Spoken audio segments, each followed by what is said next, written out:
Well, hi, thanks for joining me at my shop here. Hey, I'm going to go after these two little tiny, what I'm pretty sure are Hunt's capacitors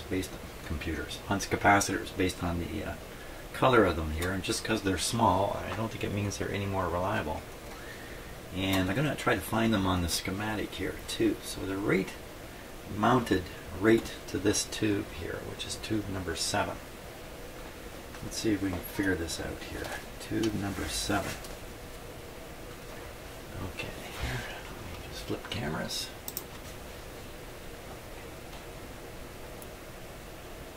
Good show. So there's tube number 7.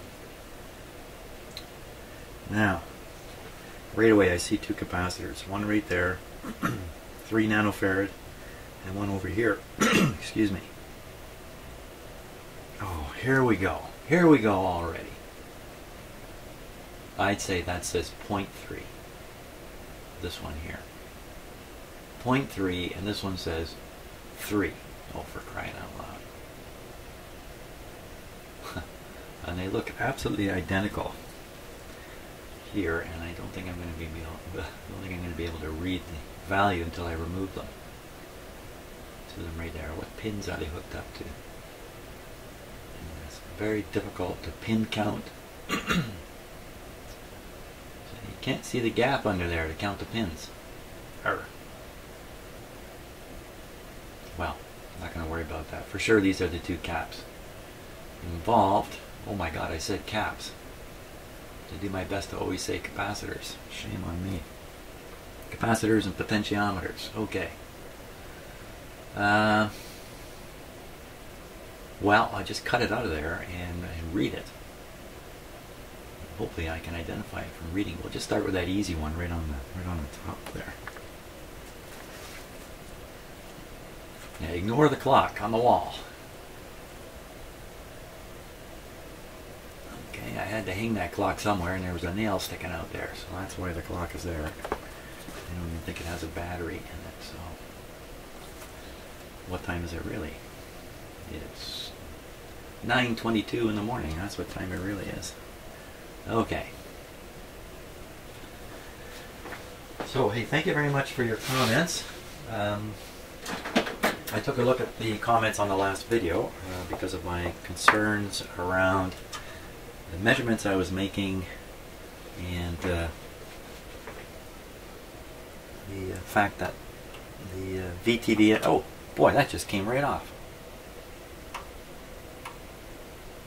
I don't think I even squeezed the cutter together.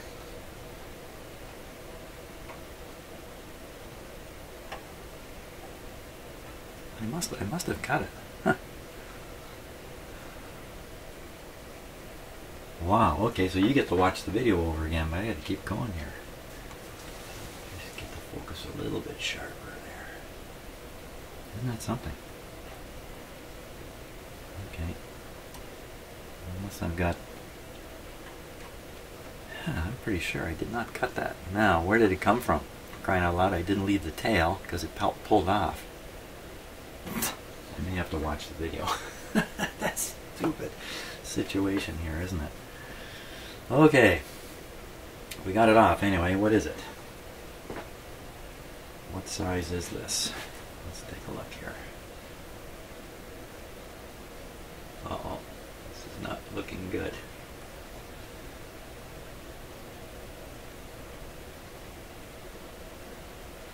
Well, 350 volts. I think I'm seeing 0.003. 0.003. That would be 3 nanofarads. That makes some sense. 0.3 nanofarads doesn't make a lot of sense. I think they would tend to call that 300 picofarads.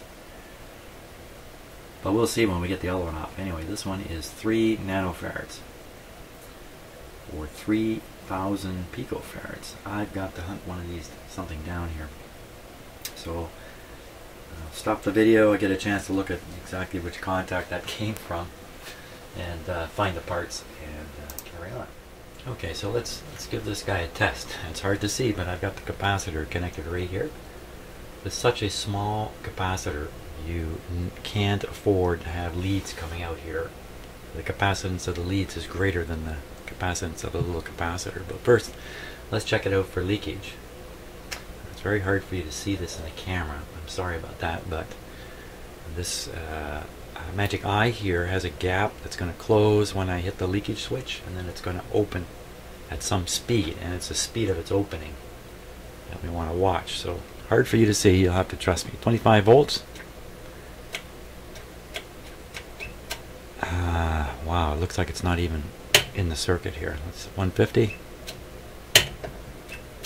Maybe it's not quite connected by these leads.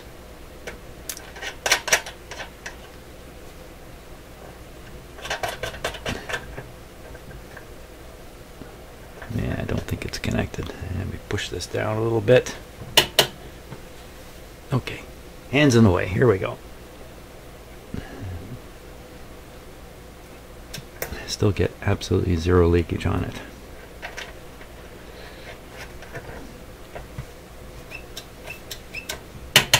$250. Ooh, what was that?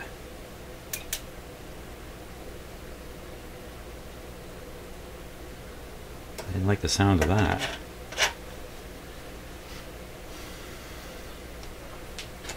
Did not like the sound of that.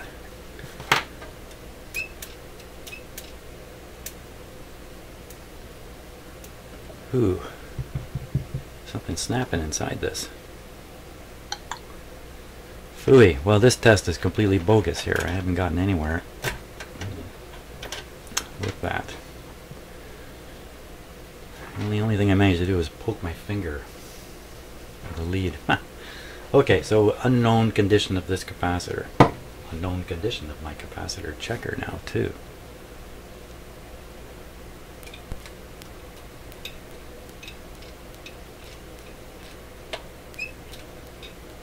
I don't get it. 350 volts. No, it's not making that sound now. Who knows? Who knows? We'll ignore it. So we don't know what's going on with this one, but I do have some replacements here. Let's see. I've got 330 pico, 3,300 picofarad. Oh boy, I got enough of them here.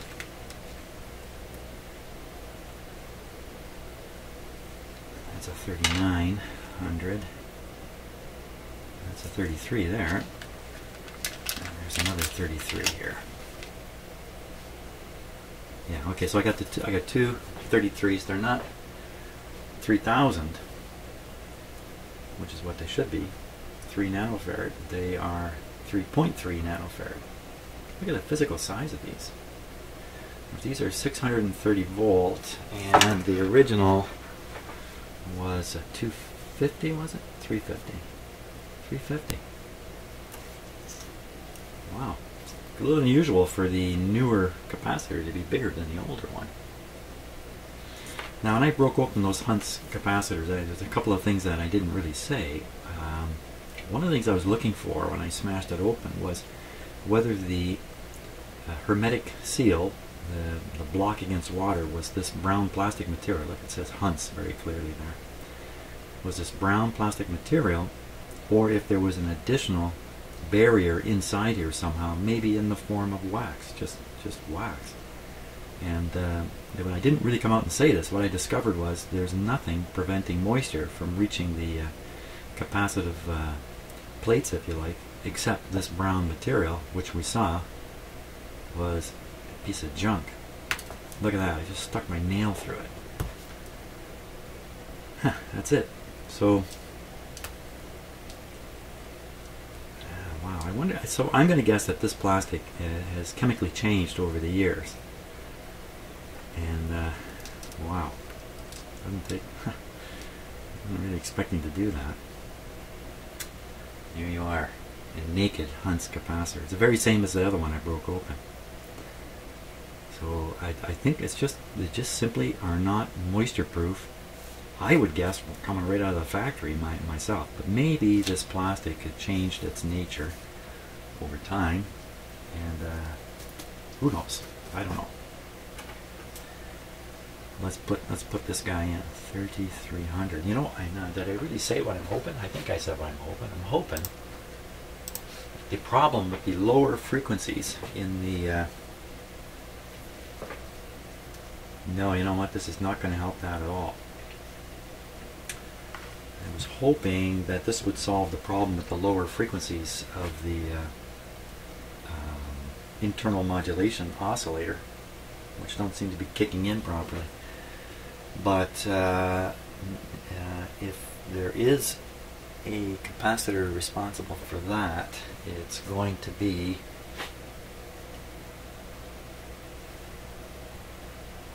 in here. Well, maybe. No, I don't know. Who knows? I'm lost. I'm totally lost. Let's put this guy in. And you know what? It's like a dummy. I didn't look at the schematic. I didn't look at the video. I gotta look at the video. Oh boy, what's going on? Not enough coffee this morning. That's good. Okay, let's take a little closer look through my blue camera there. And well, the capacitors I'm replacing were snugged up really tight. The leads were very, very short, and capacitors mounted pretty close to the chassis. I got to imitate all that. I got to get this up close as I can, shortest leads possible, and it's between this terminal with the tail sitting there and this terminal. In case you're wondering, the unit's off, and wouldn't stick my fingers in, at least not for long. So the first thing I'm going to do is trim off some of the excess lead here, get it out of the way. This is usually where I trim off too much, so I'm not going to do that.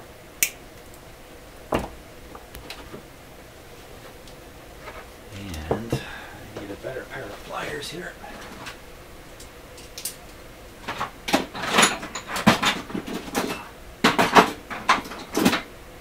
There we are. Okay.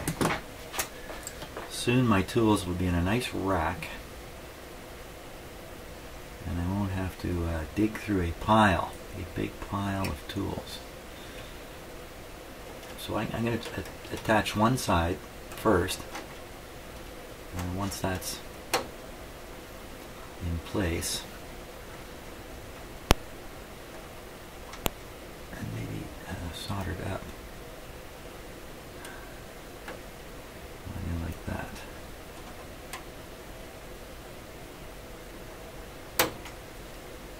Kind of working in the shadows here. You can tell the lighting is low in my videos sometimes if if the motion of my tools and hands and that becomes stuttery. What's going on is the camera is automatically switching to a lower frame rate to try to gather more light for each image. The result is, from a light point of view, the image looks good. Looks like it's got lots of light on it. But just keep getting it darker and darker in here for me, and once my eyeball frame rate doesn't adjust, I end up getting it pretty dark for me. It's still looking fine on the camera, except you will notice the stutteriness. Now I left a little wire tail on there. I don't really care about it. I'm just wrapping it around here. Okay, now let me just switch on my soldering iron here. So once it's soldered, I can push the capacitor up this way a bit, and then this lead will be brought closer to this contact point because it's got to go right next to it. If I push it up now, I'm just going to loosen up the connection there and lose it. I don't really want that to happen.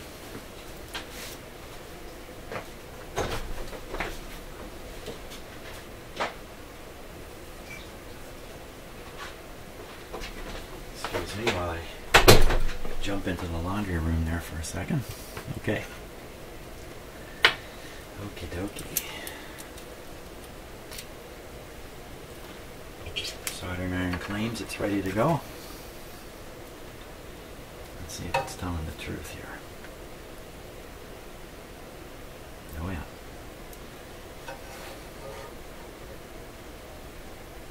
I have a smoke eater feature on the soldering iron. I'm not using it right now. It's a little noisy.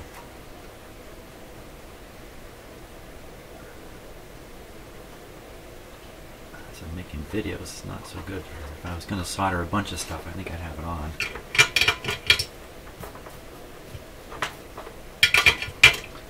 There we go. Push this up now. Get the other wire on.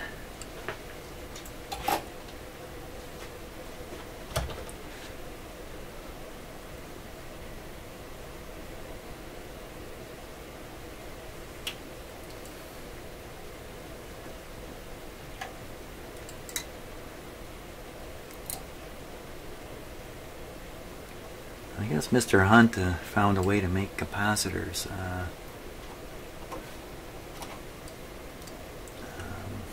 little cheaper than some other techniques, I guess.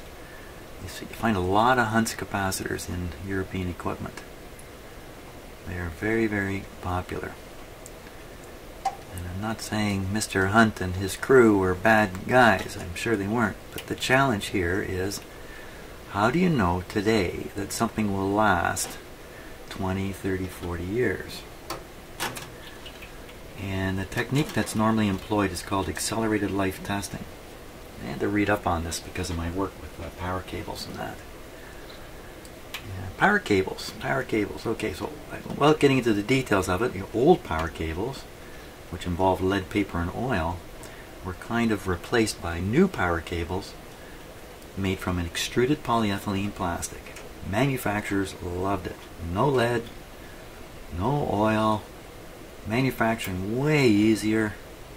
Fantastic.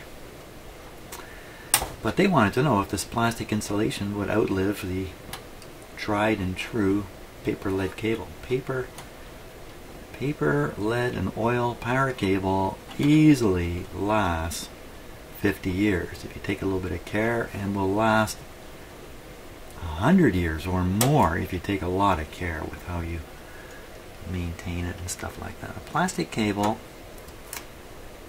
well, they did accelerated life testing on it and determined it had a reasonable life expectancy of 1,000 years. And with that evidence, the entire cable industry switched. Power utilities stopped buying this difficult to use, expensive lead wrapped paper insulated cable.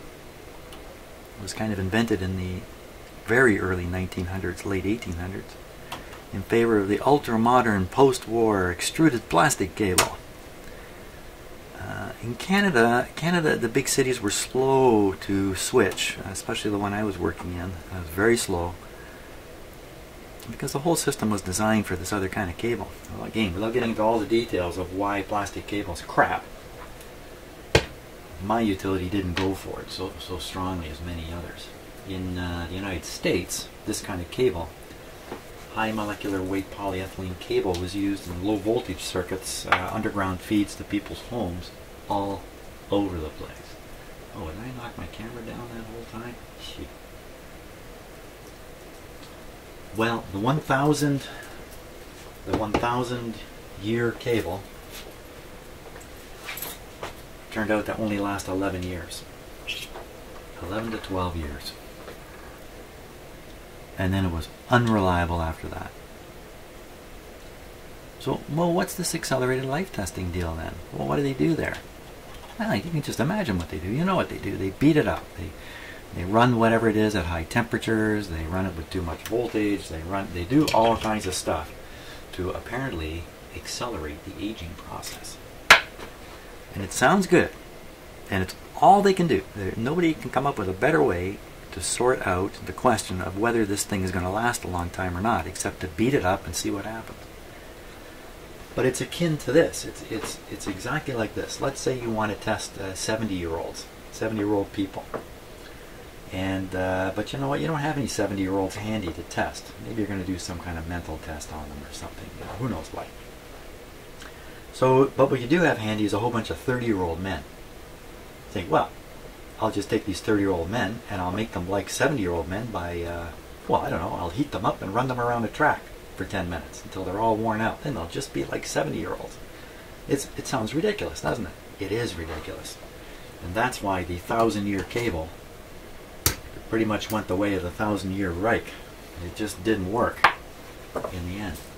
So anybody manufacturing this kind of stuff, and they want it to last a long, long time, and it's a new product, untested, no track record. They do these accelerated life tests. They do their best, but believe me, there's no guarantee they really know what's going to happen until it happens. And then it's too late. It's too late. There are thousands of pieces of vintage equipment with Hunt's capacitors in them. It's too late, man. Now, you know, just to be a little more defensive for the sake of the Hunt's people, because I'm picking them apart here, I don't know if they're even around. Maybe they're still around. I'm not trying to knock them. I don't think they were making a purposefully bad product or anything like that. It's just the impossibleness of what they're trying to do. Once you get something that works well, you might be wise to just stick with it. Stop the progress of man that way. What do we got here? Well, it looks like, oh, there is. There's a red wire coming up underneath here. Okay, as usual, I'm not saying everything I'm thinking. Okay, I think I nip it there. And where am I going to get the cutters in here? Well, I can swing this capacitor out and probably get at it. Like, this is not really a tough spot to get tools in either. Okay, cut. Still wondering if that other capacitor just pulled off the lead or if I did cut it.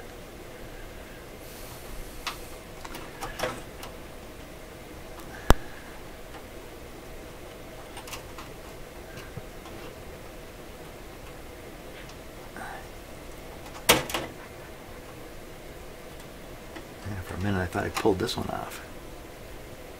No, it's not going to pull off. That would be crazy.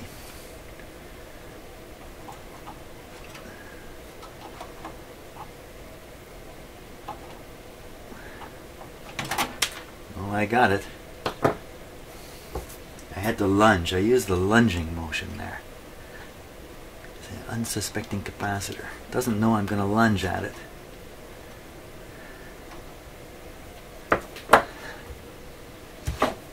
You know, capacitors aren't the smartest components in the parts box. Apparently I'm not either. Okay. There's the 33. Oh, how am I going to tuck it in under there? I really want to get it close to the chassis here. I'll start to move all these other parts around. Goodness knows if there's any kind of influence on the operation from this. I hope not. We'll go up on the resistor here and get at it. Up on the resistor, down on this wire.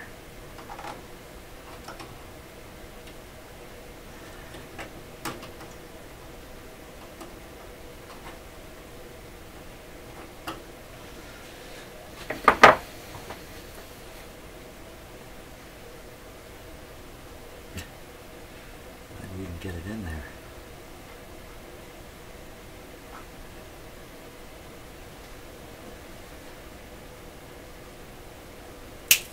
That's the basic male question.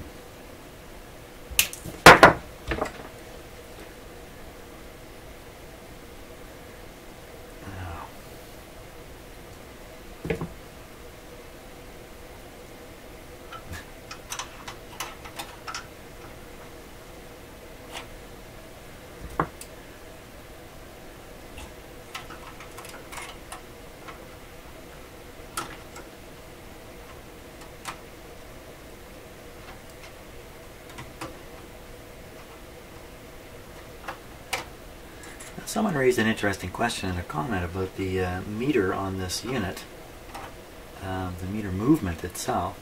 I have the instrument tipped on its side. The meter is on an angle other than where it's normally supposed to be.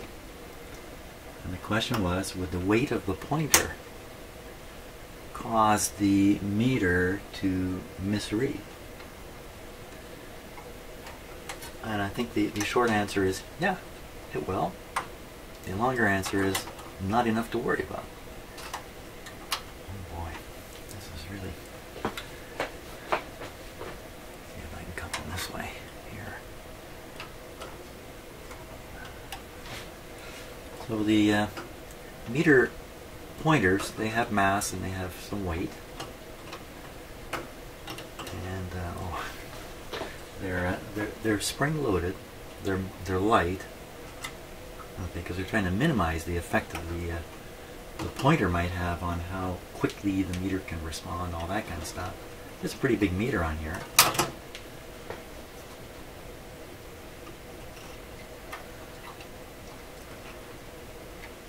Pretty big pointer.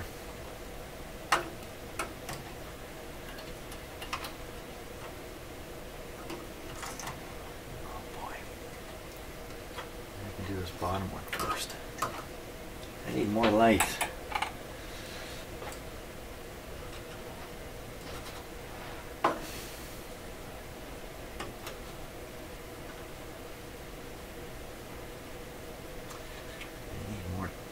I need more something.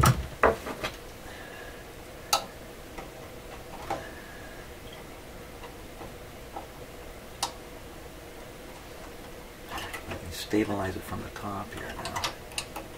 Ah, no, I can't.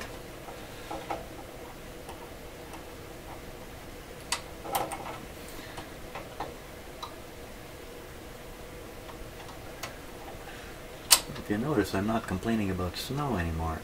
The snow has come to really, it's not a huge amount. I gotta just losing grip here with this little plier every time. No, they just contact right out at the tip. Oh, for crying out loud.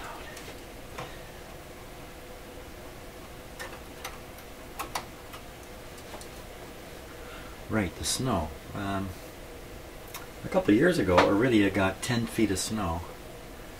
The snowbanks were 13, 15 feet high. And driving around was like driving in a snow canyon everywhere. So that's what I was kind of ready for. Now that's an unusual amount of snow. It's a lot more than normal. But it fell and never went away. Oh, smokes, I'm not getting anywhere here on that particular winter. So I mentally prepared myself for major snow. Can I get that in there? Having a heck of a time seeing in here too. I think you are too, because this thing keeps rotating out of your view.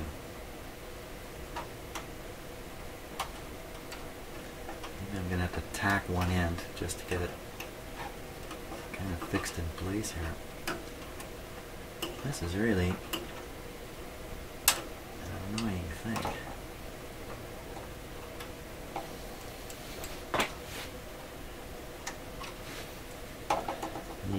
The wire leads on these capacitors, very thin wire, very, very flexible, which is great and handy until you don't want it to be so flexible.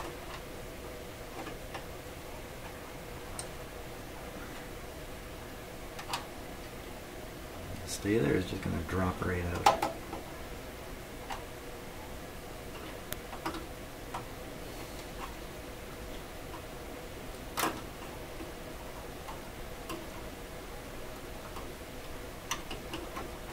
No doubt about it, I should be downing a cup and a half of coffee before I start working in here.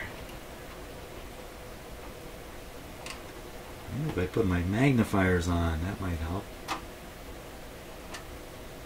I often, I've often found when you can see more clearly, all of a sudden everything becomes a lot more easy. So I'm going to do that. Put on my magnifiers here.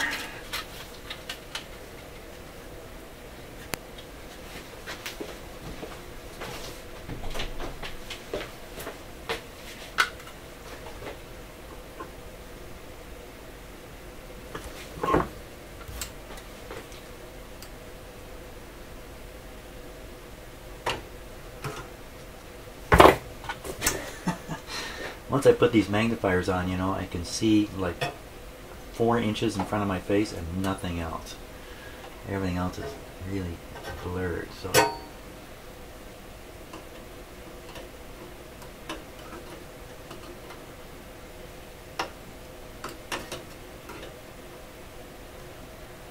I can see better.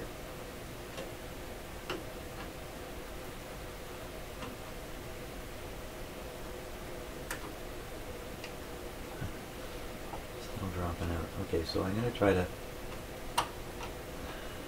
You can't solder with one hand. You need both hands free to apply solder. So until this part will sit where it needs to sit. Oh man, it's completely off. Unbelievable. Okay, I left a little tail of wire. Let's just go around the tail. Do that.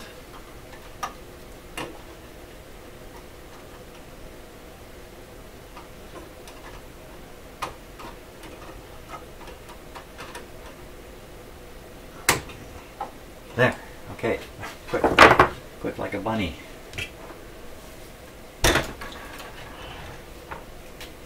Sorry if that thing was swinging out of view the whole time. Now, applying solder without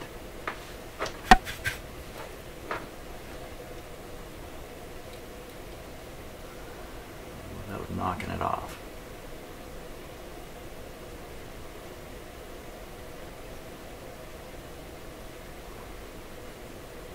Often when you're doing this, as soon as the solder liquefies, the part you've spent all that time kind of getting in place just falls out. Not so this time. Let's see if we actually got it soldered in there. Yeah. It's in. Now I gotta get this other lead all the way down. So push the capacitor down. Try and grab it back this way.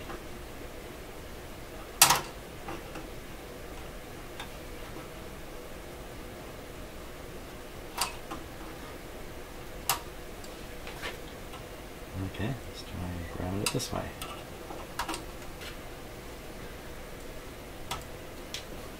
Okay, just flip my magnifiers back down.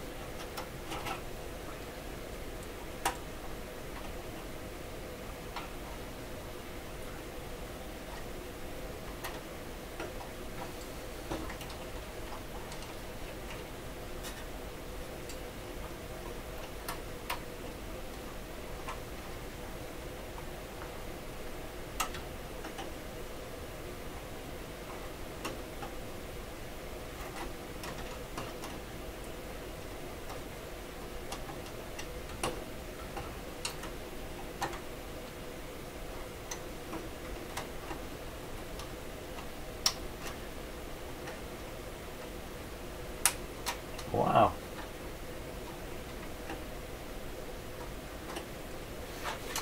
These pliers have no gripping surface inside them here at all. So we will try some. This one has a gripping surface on it. That just helps me a little bit.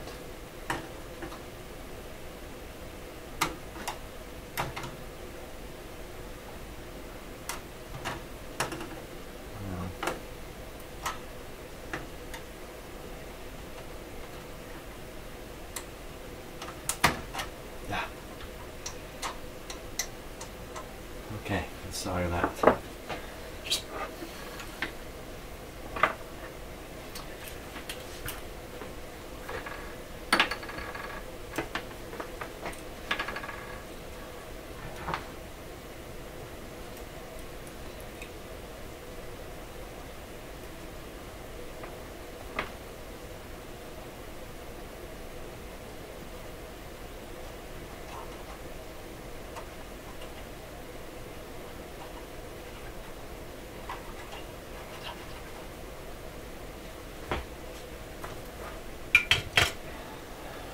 How did we do?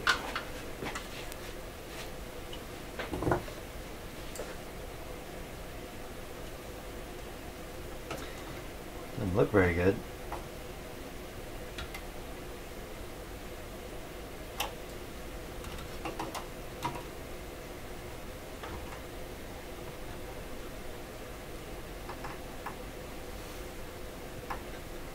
It's on there.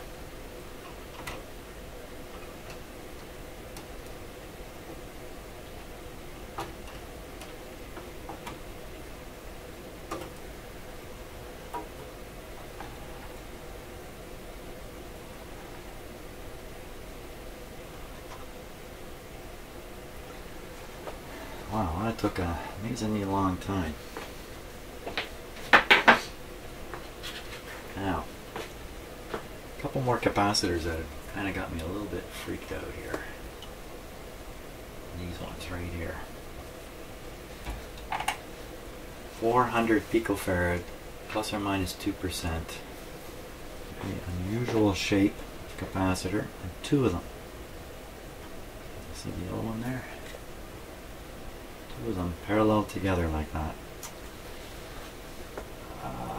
And they look good. These are wax covered. They look really good. My experience with good looking capacitors is most of the time they're good. I think there could be something special about why they picked this style capacitor and why there's two of them here. There could be some kind of thermal compensation thing going on where as the temperature of this goes up and down, the component value here changes a little bit and actually compensates for the variation in temperature and other effects it might have. So I'm going to leave those guys alone. And this is this whole thing here is the selector for the modulation frequency. So these are all resistors in this big collection of them. Look at them all here. All these. Then suddenly there's a capacitor. Is this a capacitor down here? Am I being fooled by the look of it?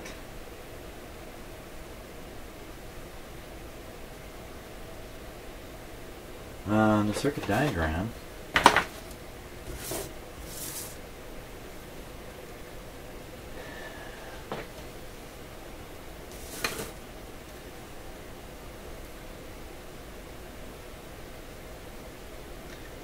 a multi-position switch. Here it is down here. I think this is it.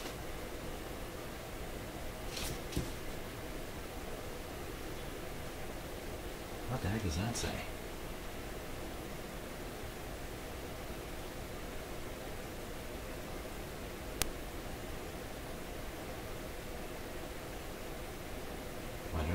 I don't know what that note is in there.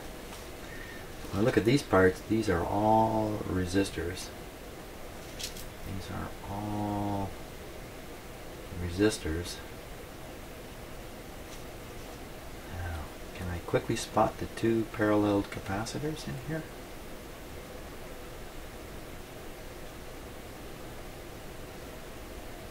Never noticed them before. There's a 400.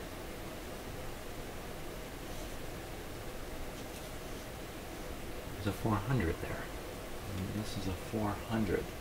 But there's two of them. They're definitely connected to the same terminal. Definitely. Two 400s. And 400 there all by itself.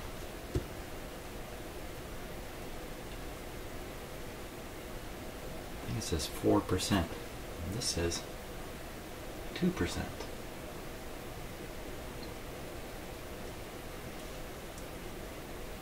That's that lousy 1%.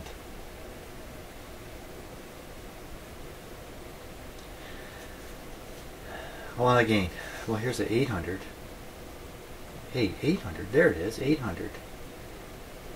This is it here. 800 picofarad just shows one capacitor, doesn't show anything special. It says 5% there. Get you put two 2% in parallel, you get 4% potentially. I don't know what to think of that. I have to think about that for a while. Does it really say 5%? It's hard to say what it says there. Great.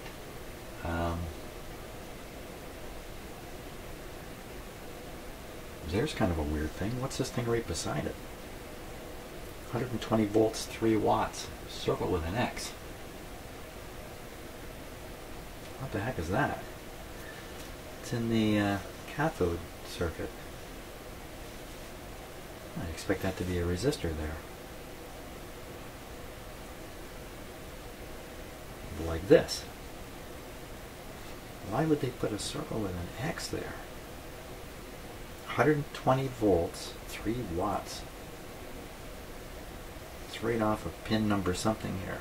Pin number, I don't know, it's like 1 plus 3.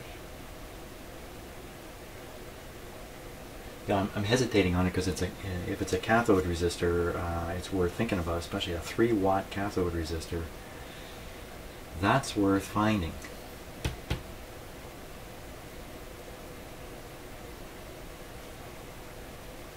So it's on tube 8. Let's see if we can spot tube 8. Yeah, a little bit of a distraction here, but that's okay. Tube 8. Tube 8.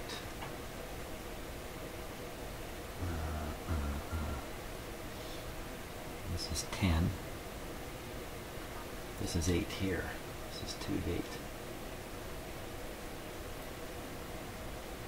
Tube 8, and I'm looking for some kind of thing here. A 3 watt thing on tube 8. A 3 watt. Well, there certainly are some large resistors here.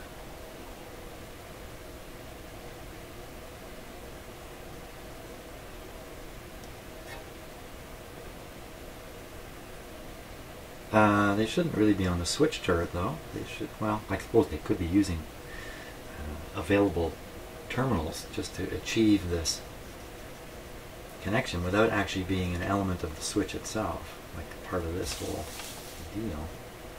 Not likely though. Most likely this comes right out and goes to, oop, wrong one. Comes right out and goes to ground. You see on this one it says 160. It's exactly the same thing on tube number 9.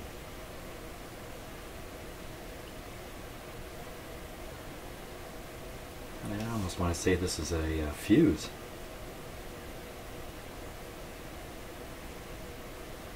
Fuse? No way.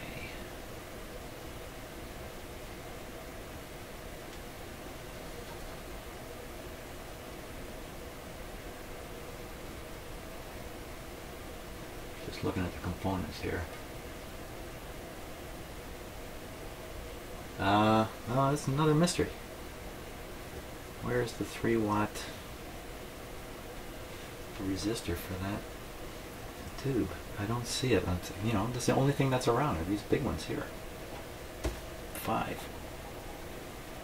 I don't know. Okay, enough of the mystery. Can't solve it.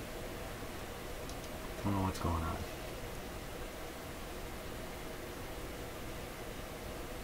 Oh boy, that bothers me a little bit. Okay, but if I don't let that bother me, I got a whole bunch of other stuff that's going to bother me too. So where are we at here? All we've done is change the 2 capacitors up here.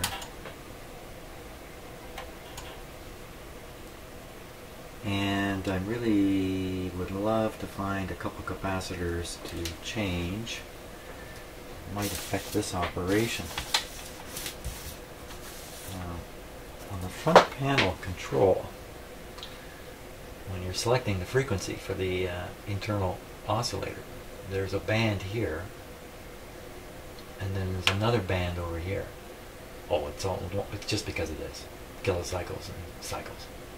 I thought this might be a hint as to some kind of wiring change or circuitry change in the back, but it's not. So that makes sense because the diagram here just shows a big pile of resistors you're switching through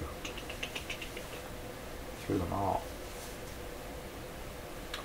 It appears to me it's just nothing more than a voltage divider here. Oh, no, not with that capacitor there, it's not.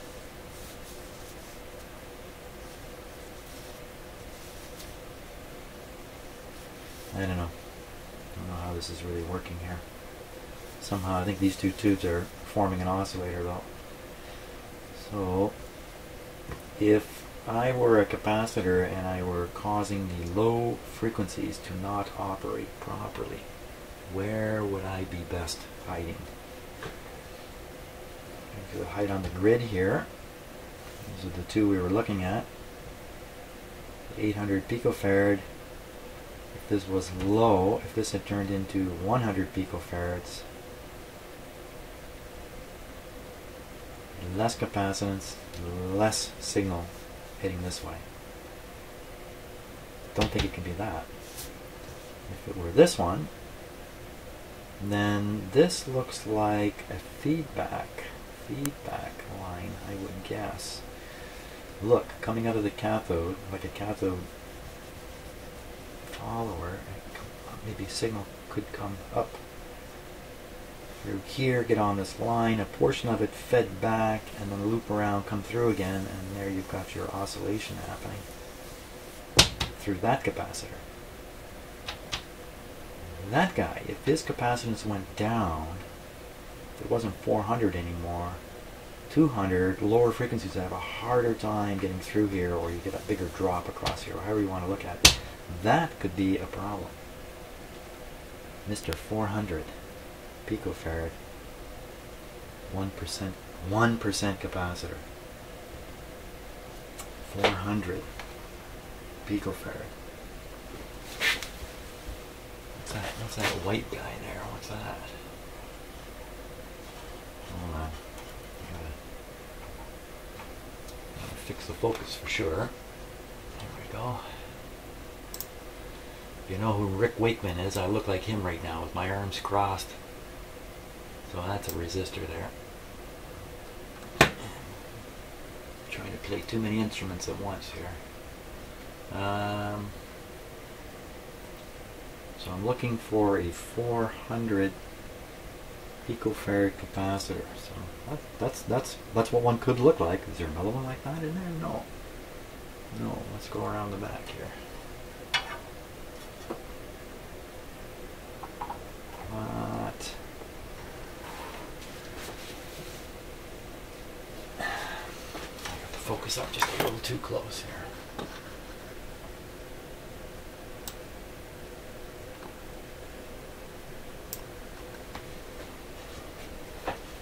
Yeah, Rick Wakeman comes to mind because I was looking at a video of Yes, band Yes, playing in 1971, and Rick Wakeman was a skinny, lanky guy jumping around behind his keyboards, not looking like the Rick Wakeman of today, that's for sure. Okay, if you're a Yes fan, then you're all excited about what I'm saying. If you're not, you haven't got a clue what I'm talking about. So there we go. I don't see any capacitor in here anywhere.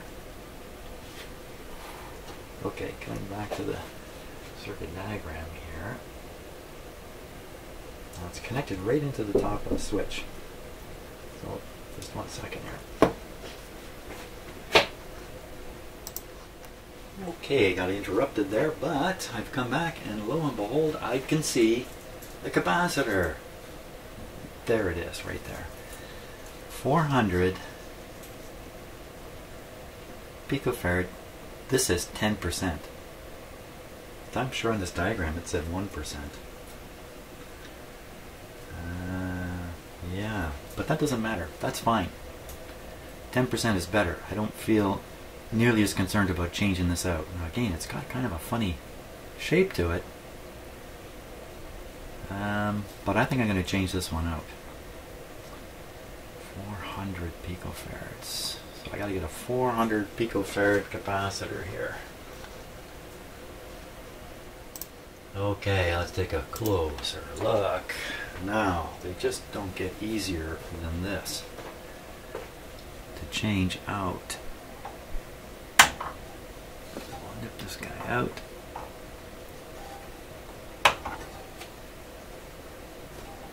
Very good looking capacitor. Interesting to put that one to the test. Now my replacement is right here.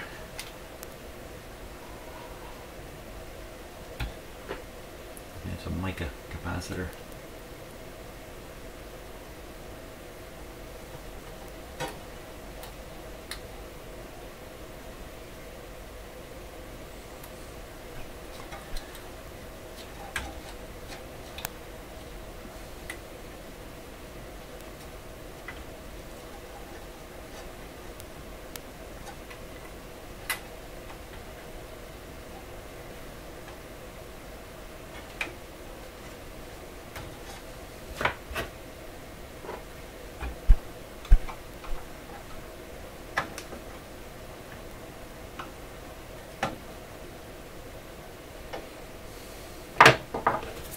Now, while I'm doing this, I can update you on my furnace. What? Yeah, many videos ago, a few months ago, I made lots of bad observations about the furnace arrangement in this house.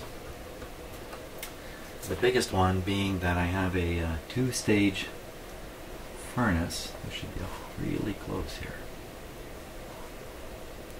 And I have a two-stage thermostat, but the thermostat's only wired for one stage of operation. Oh, crying out loud. You know what? These are all joined together all the way around here. I could put this capacitor almost anywhere. Why wouldn't I do that? Why wouldn't I? Let me just reconnect here. Why wouldn't I just put it right like that? Just put it right there. Wire comes all the way, just goes all the way around. Yeah, for sure. That's what I'm going to do. The heck with how it was. It was the way it was because of the size.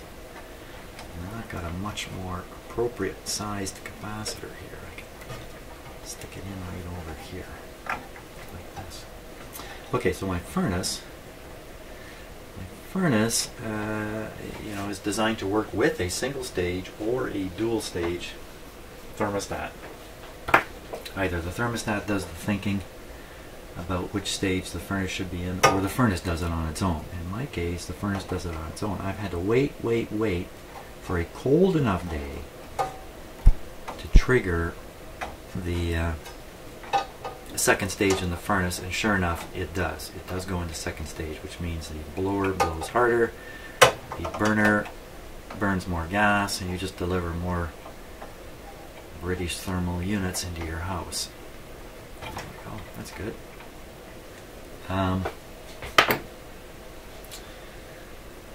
So, furnace I'm not concerned about.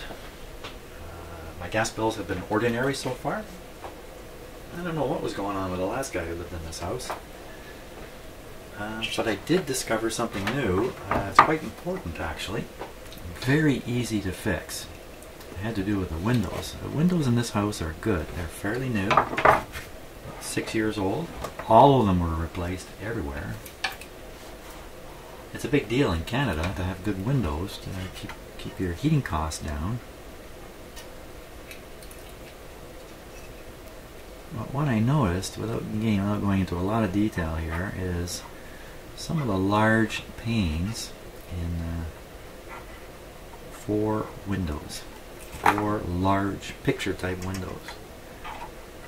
Oh my gosh, look at that wire. Just flopping around here. You'd think I'm the guy who soldered it in the first place. Oh, shouldn't have done that. Big blob of solder takes a long time to cool. Well, these picture windows, you can open them from inside to clean. You wouldn't normally open the big picture part. There's some smaller side windows you would open. The big picture ones, they're just supposed to sit in the window frame and look nice. But you know, they've been doing just a little more than that. They've been sinking in the window frame.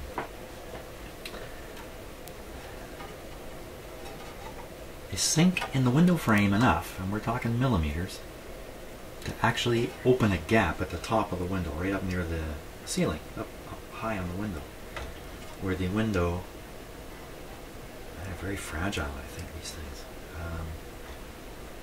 where the window should be sunk into the frame. Instead, it's actually a gap at the top. The window is actually open at the top, just a little. Very hard to notice. The way I found it, by the way, is I used an instrument called my hand, and I just travel my hand around the window, all the seams, the seals, everything, just waiting to feel some cool air. A little tricky on the upstairs windows because air goes out, it doesn't come in. It leaks out, so you don't really know it. You'd have to go outside the house to feel what's coming out. But on the downstairs windows, the air comes in. Sure enough, I put my hand up there. What the heck is this I'm feeling? And I look closer. Oh my God, the window's actually open. A tiny crack. So I think I'm a big winner on that score. Having found that, and the solution, I tried pushing the window up, but of course it's just going to slide down again, and I couldn't even push it up. So what I did was I just took some Scotch tape and taped over the gap. It's just Scotch tape, nothing special at all. I'm about to cut the, trying to cut the excess lead. I almost cut the lead to the capacitor there. Crying out loud. There we go.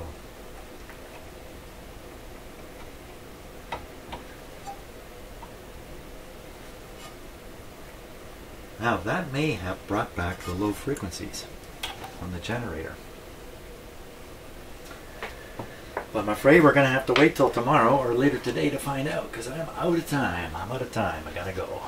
Hey, thanks a lot for watching. I've changed 3 capacitors in the unit. It'd be interesting to see if there's any change. You know, I'm a little more tempted to change these ones too. I'm not so scared there's something special going on with them. This is a 2% capacitor. That's pretty darn precise. Okay, we'll see ya. See you later.